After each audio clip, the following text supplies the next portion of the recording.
नमस्कार। राज्य शिक्षा शोध एवं प्रशिक्षण परिषद पटना बिहार में आपका स्वागत है।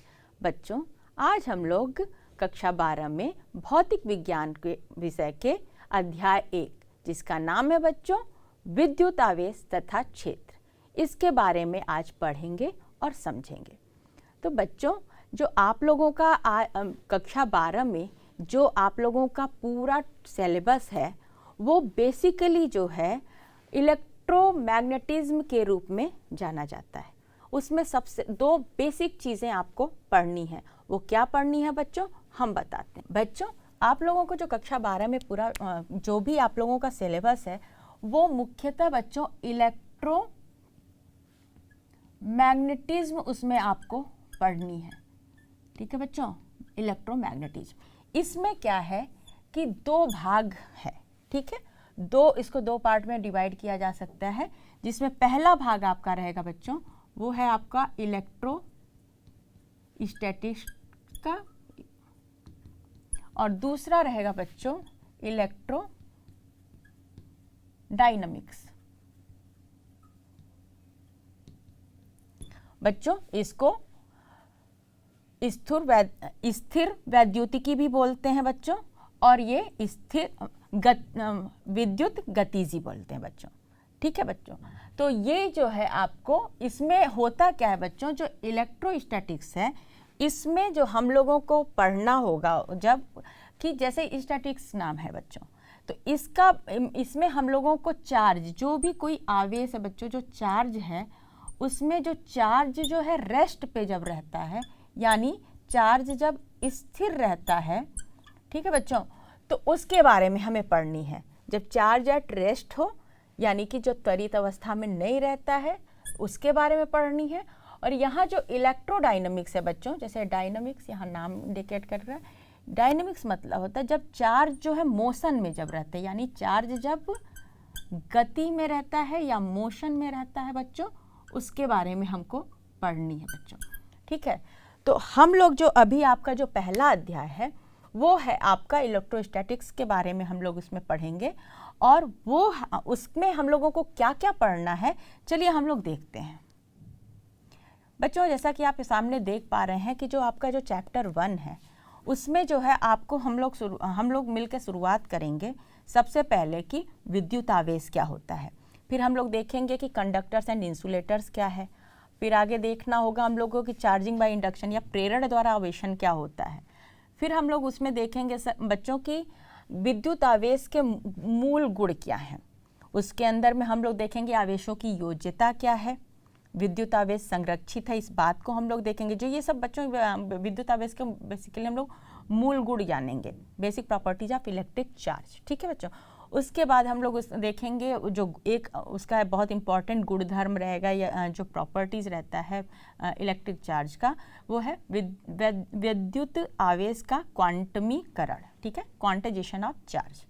आगे फिर हम लोग देखेंगे कूलॉम्स का नियम, फिर उसके बाद देखेंगे कि बहुल आवेशों के बीच में बल, यानी जो फोर्सेज जो कई मल्टीपल चार्ज जब रहते हैं तो उससे किस तरीके से फोर्स लगते हैं वो हम लोग देखेंगे। फिर आगे हम लोग देखेंगे बच्चों इलेक्ट्रिक फील्ड क्या है, तो इलेक्ट्रिक फील्ड में फिर हम लोग देखेंगे कि electric field due to a system of charges, यानी आवेशों के निकाय के कारण विद्युत क्षेत्र, और उसके बाद हम लोग देखेंगे विद्युत क्षेत्र का भौतिक अभिप्राय।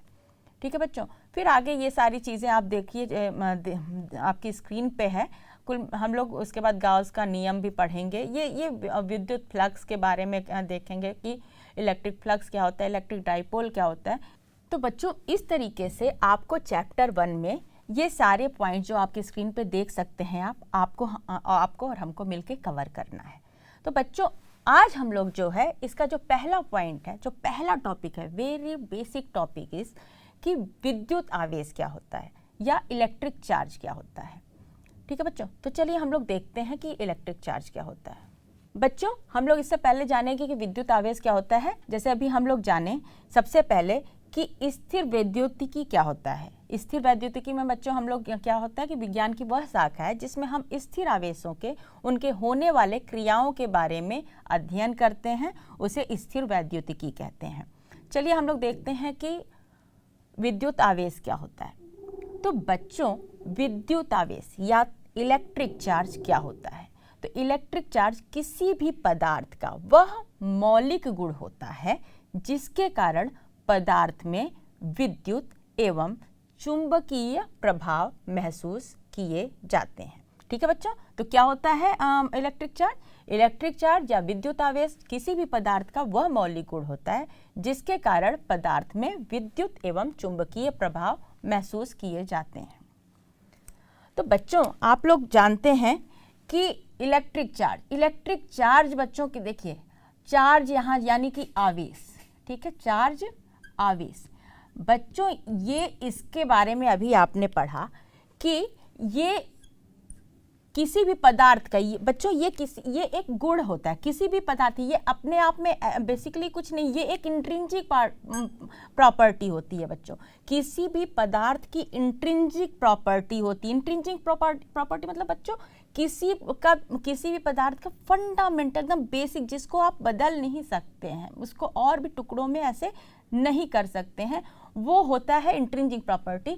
तो आवेश किसी भी पदार्थ का वह इंट्रिंसिक प्रॉपर्टी है जिसके कारण किसी भी पदार्थ में इलेक्ट्रिक फील्ड यानी कि विद्युत क्षेत्र या तो मैग्नेटिक फील्ड क्रिएट होती है, उत्पन्न होती है।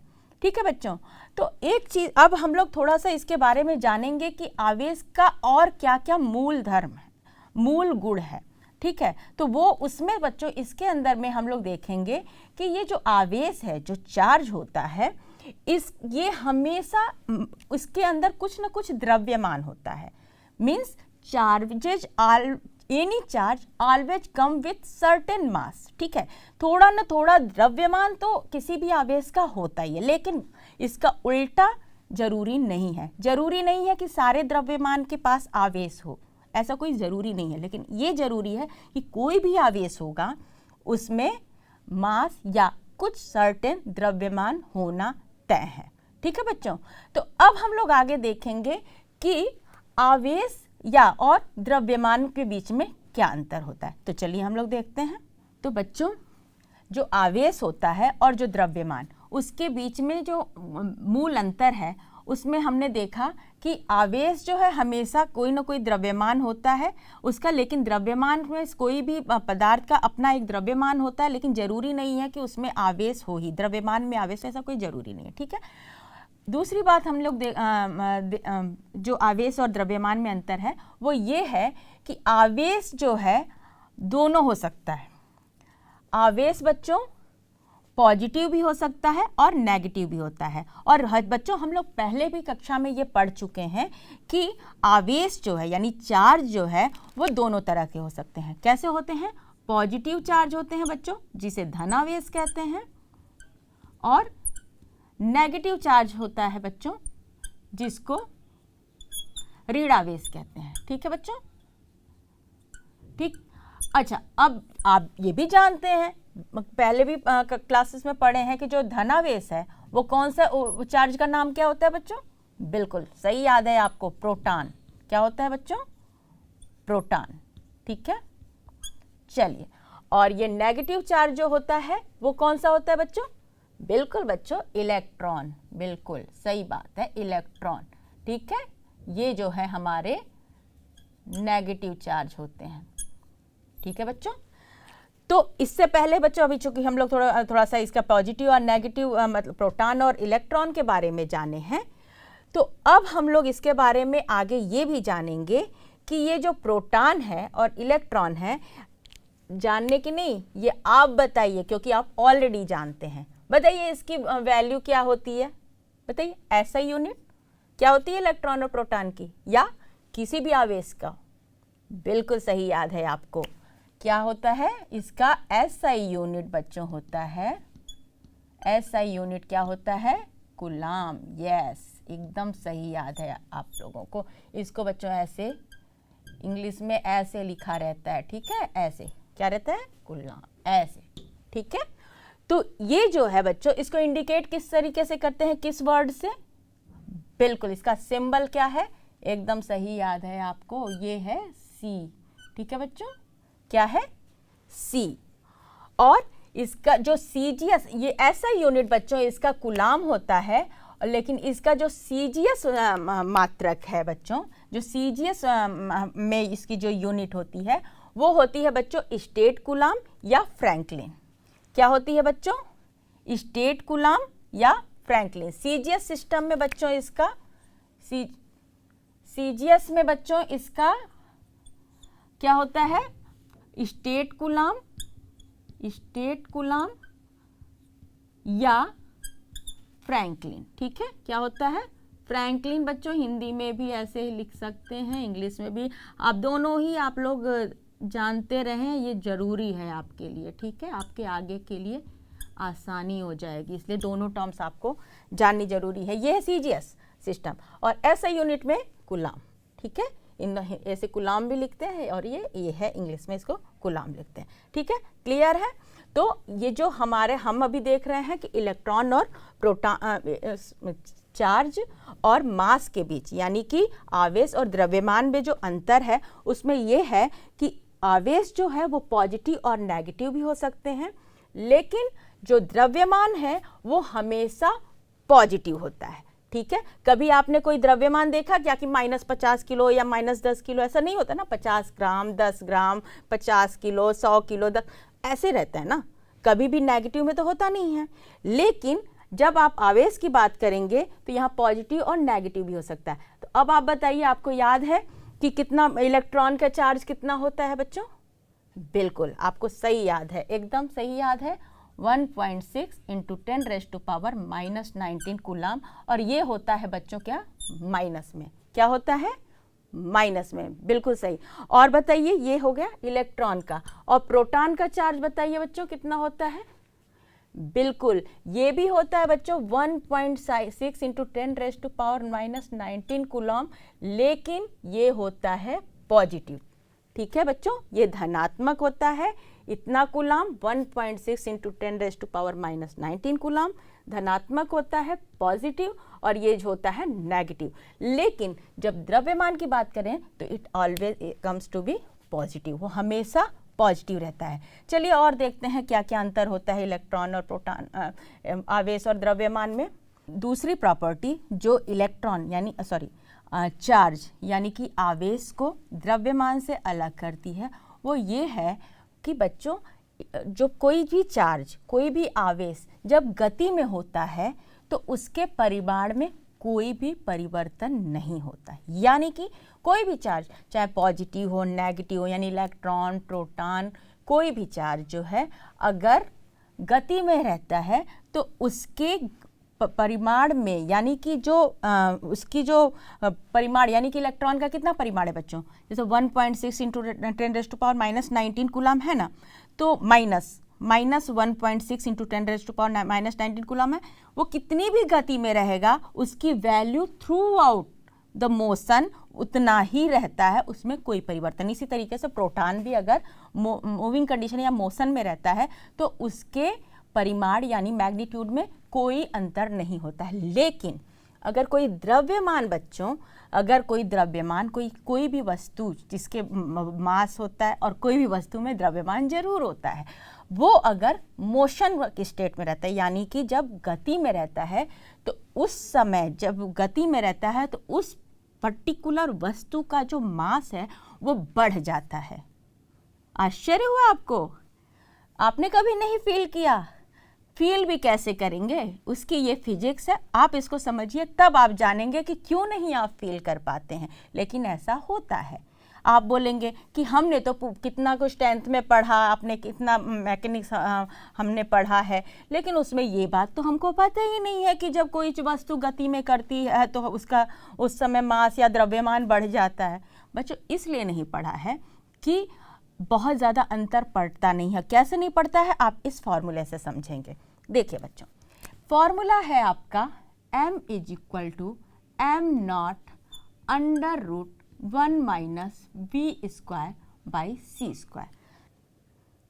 तो बच्चों फॉर्मूला है m = m0 √1 - v²/c²। तो बच्चों अब ये है बच्चों, देखिए O, ये जो है ना बच्चों रेस्ट मास, ये जो m0 है ना बच्चों, ये रेस्ट मास होता है, यानी कि जब कोई वस्तु जो रेस्ट पोजीशन में होती है, ठीक है, स्थिर अवस्था में रहती है, तो उसका मास होता है mO, ठीक। और जब कोई वस्तु गति की अवस्था में आ जाती है तो उस समय ये m होता है। और बच्चों जैसे कि यहाँ पे देख सकते हैं 1 - v²/c², और आपको पता है यहाँ पे c क्या है, बताइए जल्दी से आप लोग। बिल्कुल एकदम सही याद है आपको, स्पीड ऑफ लाइट, यानी प्रकाश की गति। क्या है बच्चों? प्रकाश की गति है, ठीक है। तो अब ये जो c है, अब आप यहाँ पे ध्यान दीजिएगा, ये c, और आपको बताइए इसकी वैल्यू कितनी होती है? हाँ बिल्कुल सही, 3 × 10⁸ मीटर पर सेकेंड। सोचिए कितनी तेज गति है प्रकाश की हमारे, ठीक है। सूर्य की मतलब सूर्य से यहाँ तक चल के आती है, और कितना इतना त्वरित, कितना इसका गति इतनी ज़्यादा है, तभी तो ये 3 × 10⁸। तो ये आप देख सकते हैं कि बच्चों जब 10⁸ है नीचे, यानी कि उसका स्क्वायर कितना हो जाएगा? बिल्कुल 10⁻16 के जितना हो जाएगा। तो ये वैल्यू उसकी बहुत ज़्यादा है बच्चों, अगर ध्यान दीजिएगा। देखिए ये v² - c², और आपको पता है कि मैथ में आप जानते हैं कि ये वैल्यू अगर बहुत ज़्यादा हो जाएगा, 10⁻16 के अगर रेंज में हो जाएगी, और जो v है, v क्या है यहाँ पे बच्चों? ये जो भी द्रव्यमान है, जो भी ये जो जिस वस्तु का भी द्रव्यमान है, वो जब गति में होती है। तो बच्चों अभी तक हमने पढ़ा है तो कोई चीज़ 200 मीटर पर सेकेंड या 50 किलोमीटर पर सेकेंड पर मिनट पर घंटा, इतना ही तो पढ़ा है। तो आप बताइए कि इतने इसका स्क्वायर कितना होगा? बहुत ज़्यादा कितना होगा बताइए? 10⁻6 के रेंज में आएगा, बहुत ज़्यादा कितना होगा बच्चों? हाँ, लेकिन अब ये वाली वैल्यू इतनी छोटी है और ये वैल्यू इतनी बड़ी। सोचिए ये वैल्यू इतनी छोटी रहेगी, उसके कंपैरेटिवली ये वैल्यू इतनी बड़ी रहेगी, तो इसको डिवाइड करेंगे तो कितना होगा? बहुत ही कम बच्चों, ऑलमोस्ट नेग्लिजिबल, ठीक है। तो यानी कि ये वैल्यू क्या हो जाती है उस समय जब सामान्य वस्तुओं का अभी तक हमने पढ़ा हुआ है पूर्व की कक्षा में, तो बहुत ज़्यादा किलोमीटर पर आवर इतना ही तो पढ़ा है ना, तो उसका इतना ज़्यादा स्पीड नहीं होता है इसके कंपैरेटिवली। सोचिए मीटर पर सेकंड में है, 3 × 10⁸, यानी ये वैल्यू इतना ज़्यादा है कि इसके कंपैरेटिवली ये जो है बहुत कम है। तो ये करीब करीब आपका बहुत ही माइन्यूट, बहुत ही नेग्लिजिबल इसकी वैल्यू आएगी। तो उसकी तुलना में जब हम 1 से उसको माइनस करेंगे ना बच्चों, 1 - 0.0005 ये समथिंग, तो वो करीब करीब क्या आएगा? एक ही आएगा बच्चों। तो इसलिए इसको हम लोग अभी तक जो है बहुत कंसीडर नहीं किए हैं, या हम लोग उसको फील नहीं कर पाते हैं जब हम लोग दौड़ते हैं या चलते हैं या कोई भी वस्तु आगे दौड़ती चलती है, तो वो उसकी अपने द्रव्यमान पे उसको फील नहीं कर पाती है कि उस समय हमारी द्रव्यमान थोड़ा सा बढ़ जाता है, ठीक है। लेकिन जब यहाँ पे हम लोग चूंकि किसके बहुत छोटे छोटे पार्टिकल्स के बारे में पढ़ रहे हैं, किसके बारे में? इलेक्ट्रॉन, प्रोटॉन, इस तरीके के क्वांटम पार्टिकल्स के बारे में जब पढ़ रहे हैं, तो यहाँ पे जो बच्चों जो स्पीड, जो इलेक्ट्रॉन की स्पीड करीब 10⁻6 के रेंज में रहता है। तो यानी कि जब यहाँ पे इनकी जब स्पीड के बारे में पढ़ेंगे तो निश्चित रूप से ये काउंट होने वाला है।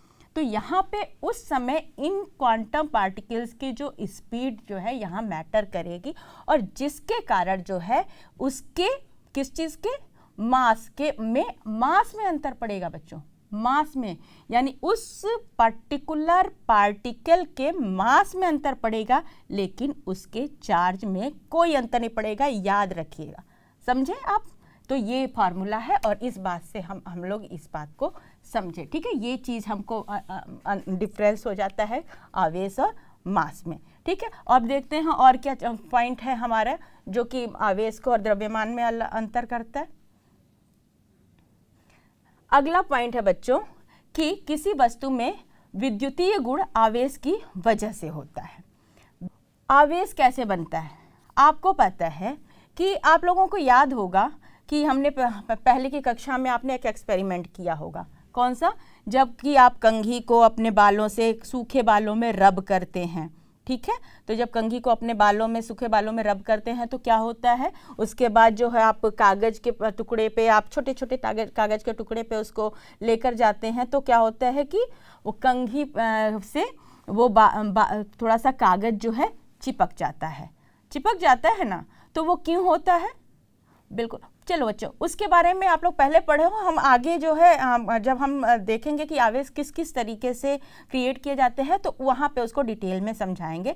फिलहाल अभी के रूप में आप इतना ही जानो, ठीक है। आगे हम लोग इस टॉपिक पे चर्चा करेंगे। चलिए नेक्स्ट देखते हैं।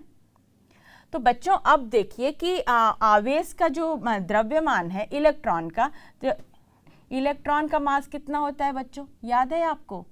इलेक्ट्रॉन का मास होता है 9.1 इंटू 10⁻31। ये देखो कितना छोटा किलोग्राम, कितना है -31 के, कितना छोटा, इसको तो कितना कम द्रव्यमान है इसका।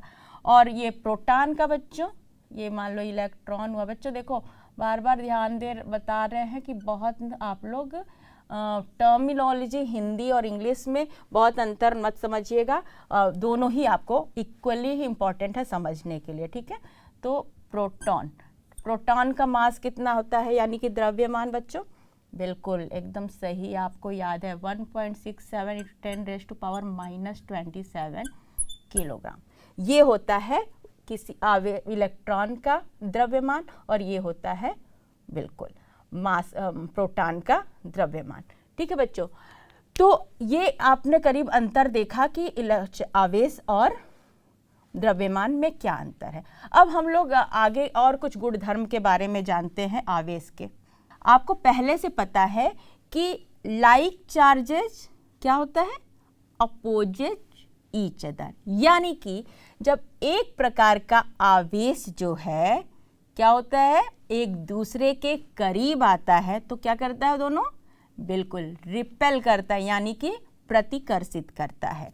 यानी कि लाइक चार्ज यानी एक समान आवेश एक दूसरे को क्या करता है, प्रतिकर्षित करता है। जैसे कि आप लोगों को पता है, आप लोग ने न्यूक्लियस का मॉडल आपने पढ़ा हुआ है, ठीक है, प्रोपोज्ड मॉडल जो आपने पढ़ा हुआ है उसमें क्या है, बिल्कुल न्यूक्लियस में क्या क्या रहता है बच्चों, प्रोटॉन और न्यूट्रॉन रहता है, आपको मालूम है। और यहाँ पे क्या है, इलेक्ट्रॉन इसके अराउंड मूव करते हैं, आपको पता है। फिर हमने ये भी जाना था कि अगर ये जो प्रोटॉन और न्यूट्रॉन यहाँ पे है बच्चों, कि प्रोटॉन और न्यूट्रॉन जो है तो इसमें ढेर सारे प्रोटॉन होंगे और ढेर सारे न्यूट्रॉन होंगे, तो न्यूट्रॉन तो न्यूट्रल होता है, ठीक है। तो न्यूट्रॉन न्यूट्रल होता है तो बाकी तो सब प्रोटॉन्स हो गए। तो प्रोटॉन और प्रोटॉन आपस में क्या करते हैं, रिपेल करते हैं, यानी कि प्रतिकर्षित करते हैं, यानी कि एक दूसरे को दूर भगाने की कोशिश करते हैं, क्योंकि ये चार्ज की किसी भी आवेश की इंट्रिंसिक प्रॉपर्टी, ये प्रॉपर्टी है बच्चों, ये उनके गुण धर्म होता है। लेकिन ऐसा क्यों नहीं होता है, तो हमने पहले जाना है इस बात को कि क्योंकि ये जो न्यूक्लियर फोर्स है, ये जो न्यूक्लियर जो यहाँ न्यूक्लियस का जो न्यूक्लियर फोर्स है उसकी रेंज इतनी ज़्यादा है कि ये जो प्रोटॉन और प्रोटॉन के बीच का जो रिपल्सन है वो नेग्लेजिबल होता है। उसके कारण जो है उसके जो न्यूक्लियर फोर्स इतना ज़्यादा स्ट्रांग है कि इसके कंपेरेटिवली प्रोटॉन का जो रिपल्सन है, रिपल्सिव फोर्स है, वो कम है, वो यानी वो इफेक्टिव नहीं होता है। और इसका जो बाइंडिंग फोर्स, न्यूक्लियर फोर्स है, उसके कारण ये अपने इसके में बीच में रहता है और इलेक्ट्रॉन इसके अराउंड जो है मूव करते हैं। लेकिन जब इलेक्ट्रॉन और इलेक्ट्रॉन, दो इलेक्ट्रॉन यानी नेगेटिव चार्ज के पास में आता है बच्चों, तो ये रिपेल करेगा, यानी कि प्रतिकर्षित करता है, ठीक है, प्रतिकर्षित करता है। और जब नेगेटिव चार्ज पॉजिटिव चार्ज के पास, यानी कि दो डिफरेंट नेचर के, दो डिफरेंट प्रकृति के आवेश आपस में पास आएंगे तो ये दोनों आपस में आकर्षित होते हैं, यानी कि अट्रैक्ट करते हैं बच्चों, ठीक है। So two unlike charges attract each other, दो असमान प्रकृति के आवेश जो है आपस में आकर्षित करते हैं। इसी तरीके से पॉजिटिव चार्ज, कोई पॉजिटिव चार्ज प्रोटॉन हुआ या न्यूट्रॉन इलेक्ट्रॉन हुआ, आपस में आएंगे तो कोई भी तरह का पॉजिटिव चार्ज नेगेटिव चार्ज के पास आएगा तो ये भी क्या करता है बच्चों, आकर्षित करता है। ठीक है, तो बच्चों और अगला आपका एक जो बहुत ही इसका बेसिक और फंडामेंटल गुणधर्म है वो ये है कि जो आवेश है बच्चों, आवेश वो एक स्केलर क्वांटिटी है। बच्चों आप लोग इससे पहले जानते हो कि स्केलर और वेक्टर क्वांटिटी आप जानते हो, बिल्कुल जानते हो, बिल्कुल। ये स्केलर क्वांटिटी क्या होती है बच्चों, आप बताइए। बिल्कुल सही याद है आपको, ऐसी क्वांटिटी जिसमें दिशाओं का कोई असर नहीं पड़ता है, यानी कि वो लेफ्ट जाए राइट जाए उसके पर कोई फर्क नहीं है। तो आवेश इसी प्रकार की क्वांटिटी है, इसमें दिशाओं से उसके मैग्नीट्यूड पे कोई असर नहीं पड़ता है। ठीक है बच्चों, तो इसलिए ये क्या है, ये स्केलर क्वांटिटी है और ये वेक्टर क्वांटिटी नहीं है। तो बच्चों इस तरीके से आज की कक्षा में हमने जाना, सबसे पहले जाना कि आवेश क्या होता है। ठीक है, फिर हमने जाना कि आवेश के कुछ फंडामेंटल प्रॉपर्टीज़ क्या हैं और किस तरीके से आवेश और द्रव्यमान में अंतर है और क्या अंतर है ये भी हमने समझा। लेकिन बच्चों जितने हमने प्रॉपर्टीज़ या गुणधर्म अभी तक आवेश के पढ़े अपने आप में कंप्लीट नहीं हैं। आवेश के और भी बहुत से गुणधर्म हैं जो हमको जानना और समझना ज़रूरी है और जो हमें आगे आने वाले टॉपिक्स में मदद करेगा। तो वो हम लोग अगली कक्षा में देखेंगे। आज अभी तक जितना हम लोगों ने पढ़ा है आप उसको रिवाइज करते रहिएगा। उसके बाद मिलते हैं अगली कक्षा में। तब तक आप लोग हंसते रहिए, मुस्कुराते रहिए और भौतिक विज्ञान का आनंद लेते रहिए। नमस्कार।